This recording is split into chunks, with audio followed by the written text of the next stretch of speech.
Welcome all my YouTube family. कैसे हैं आप सब? मैं मनीला माथुर स्वागत करती हूं आपका हमारे यूट्यूब चैनल एस्ट्रो खोज पर।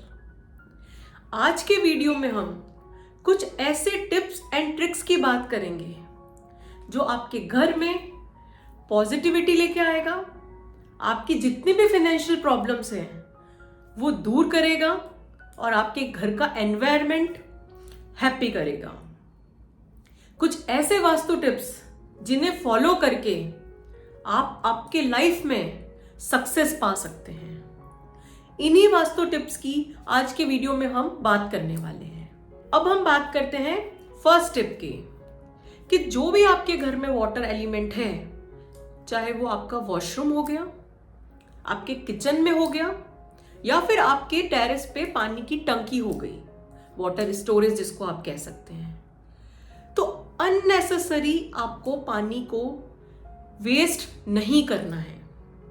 अगर टंकी लीकेज हो रही है या वॉशरूम में काफी जनों की आदत होती है पानी चला के छोड़ देते हैं और वो पानी बहता रहता है। अननेसेसरी का जो वाटर का वेस्टेज है वो आपके घर में पैसों की कमी लाता है। एक कहावत है ना कि पैसा पानी की तरह बह गया।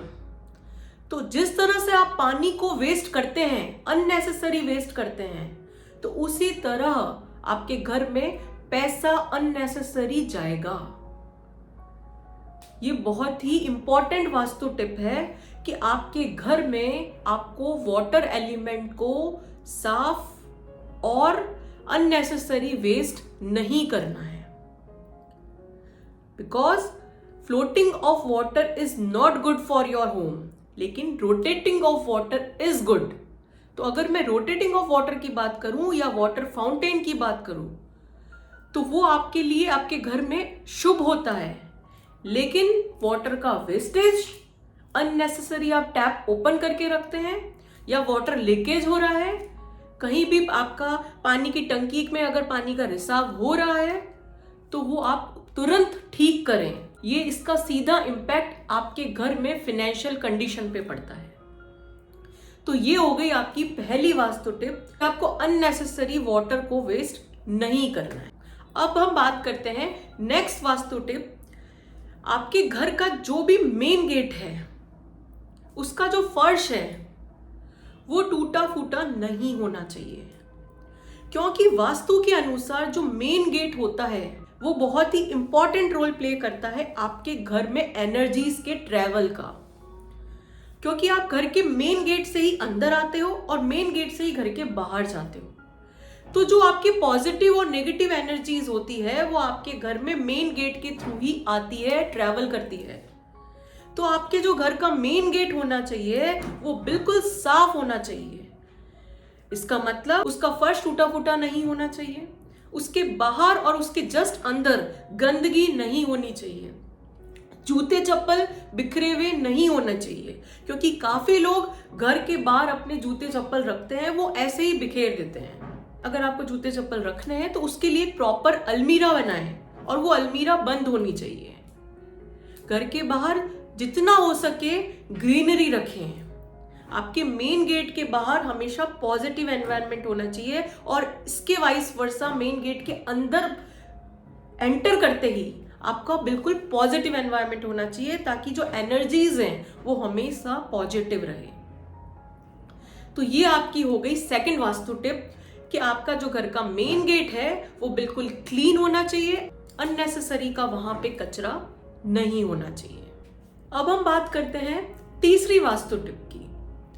घर में जिन बर्तनों में आप खाना खाते हैं वो बर्तन टूटे फूटे ना हो। इससे आपके घर में नेगेटिविटी का फ्लो होता है, मां लक्ष्मी रुष्ट होती है। खाना खाने के बाद झूठे हाथ बर्तन में ना धोएं। बहुत लोगों की आदत होती है कि खाना खाने के बाद प्लेट में ही हाथ धो देते हैं। ऐसा करने से मां अन्नपूर्णा रुष्ट होती है, अपमान है। इसीलिए आपको आपके हाथ बर्तन में नहीं धोने हैं। ये हो गई तीसरी वास्तु टिप कि आपके घर के जो भी बर्तन हैं जिनमें आप खाना खाते हैं वो टूटे फूटे ना हो और खाना खाने के बाद उसमें हाथ आप ना धोएं।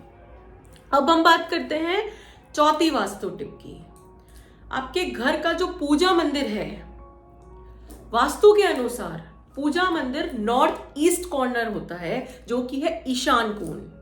आपके घर का जो पूजा मंदिर है वो हमेशा ईशान कोण में होना चाहिए, जो कि गुरु की डायरेक्शन भी है, क्योंकि यही जो डायरेक्शन होती है जो आपके घर में पॉजिटिविटी को फैलाती है।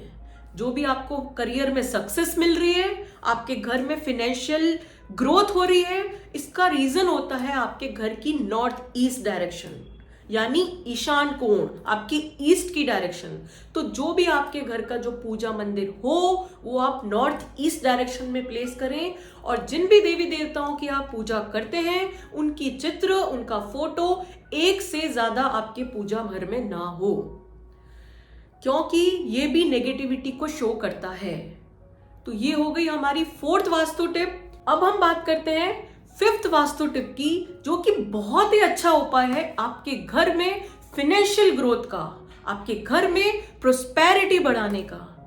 आपको करना क्या है कि आपको तिजोरी में, आपके घर में जहां पे आपके वैल्यूएबल आइटम्स होते हैं, वहां पे आपको एक पीले कपड़े में हल्दी की गांठ और कुछ चावल कपड़े में बांधकर और आपको तिजोरी में रखने हैं, और ये आपको पूर्णिमा को करना है।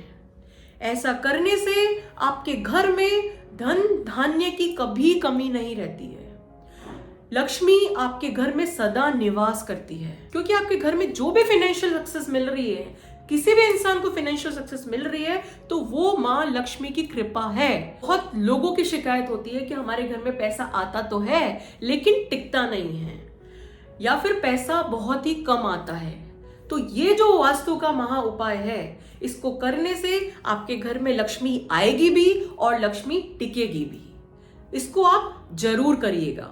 अब हम बात करते हैं सिक्स्थ वास्तु टिप की, कि आपके घर में जो भी स्टेयर्स हैं, सीढ़ियां हो, वो या तो आप ईस्ट से वेस्ट हो या फिर नॉर्थ से साउथ हो। आपकी सीढ़ियों की प्लेसमेंट नॉर्थ ईस्ट डायरेक्शन में नहीं होनी चाहिए, क्योंकि नॉर्थ ईस्ट डायरेक्शन जो है ईशान कोण है, गुरु की डायरेक्शन है, और वास्तु पुरुष का हेड उस डायरेक्शन में है। उस डायरेक्शन को हमेशा आपको घर में हल्का रखना चाहिए। अगर वहां पे आप सीढ़ियां बनाते हैं तो इसका मतलब यह है कि आप वास्तु पुरुष के हेड पे सीढ़ियां बना रहे हैं। तो आपके घर में जितने भी हेल्थ इश्यूज हैं, आपको आपके करियर में ग्रोथ नहीं मिल रही है, आपके मैरिज में डिले हो रहे हैं, ये सब इस वास्तु दोष के कारण होता है। तो ये बहुत ही इंपॉर्टेंट चीज है, समझने लायक चीज है। आपके जो घर की जो सीढ़ियां हैं वो नॉर्थ ईस्ट डायरेक्शन में प्लेस ना हो। सीढ़ियां या तो आप ईस्ट से वेस्ट की तरफ बनाएं और या फिर नॉर्थ से साउथ की तरफ बनाएं, नॉर्थ ईस्ट डायरेक्शन में प्लेस ना करें। अब हम बात करते हैं सेवेंथ वास्तु टिप की, कि आपका जो बेडरूम है उसमें जो आपके बेड की जो डायरेक्शन है उसके सामने मिरर नहीं होना चाहिए, क्योंकि सोते हुए इंसान का रिफ्लेक्शन शुभ नहीं माना जाता है। ये बहुत बड़ा आपके घर में नेगेटिविटी का कारक होता है। जो भी आपका बेड है उसके सामने आप मिरर प्लेस ना करें, और अगर आपका मिरर है, क्योंकि अलमीरास में मिरर होते हैं और वो अगर बेड के सामने है और आपके पास जगह नहीं है, तो उस मिरर को या तो आप कर्टेन लगा के ढक दें या फिर आप उसको वहां से हटा दें। आपका जो बेड है वो कंप्लीट लोहे का नहीं होना चाहिए, क्योंकि इससे बहुत हेल्थ इश्यूज आपके घर में आएंगे। और जो भी आपका बेड है उसके नीचे जूते चप्पल या काफी लोग झाड़ू रखते हैं बेड के पीछे, वो आपके बेडरूम में ना हो। आपके बेडरूम में कोई भी भगवान का चित्र नहीं होना चाहिए। गुरु की चीज रखना बेडरूम में गलत माना जाता है, एंड बेडरूम में गुरु की प्लेसमेंट नहीं हो सकती है। इसीलिए बेडरूम में ना तो आप देवी देवताओं का चित्र रखें और ना आपके बेड के नीचे झाड़ू रखें। ये हो गई हमारी सेवेंथ वास्तु टिप। तो ये 7 वास्तु टिप्स थे जिन्हें अपनाकर आप अपने लाइफ में पॉजिटिविटी पा सकते हैं, ग्रोथ पा सकते हैं, फाइनेंशियल सक्सेस पा सकते हैं। क्योंकि जिस घर में भी आप रहते हैं वहां की चीजों के प्लेसमेंट का, वहां के एनवायरमेंट का सीधा असर आपकी लाइफ पर पड़ता है, आपके करियर पर पड़ता है। इसीलिए आपका जो घर का एनवायरमेंट है वो बहुत पॉजिटिव होना चाहिए। और एनवायरमेंट को पॉजिटिव रखने के लिए ये जो 7 वास्तु टिप्स हैं वो आपको बहुत हेल्प करेंगे। आशा करती हूं कि ये वास्तु टिप्स आप अपनी लाइफ में फॉलो करेंगे। इस वीडियो को आप ज्यादा से ज्यादा लाइक करें, शेयर करें, ताकि लोग भी ज्यादा से ज्यादा इन टिप्स को फॉलो करें। मिलते हैं नेक्स्ट वीडियो में। स्वस्थ रहिए, मस्त रहिए। Thank you so much.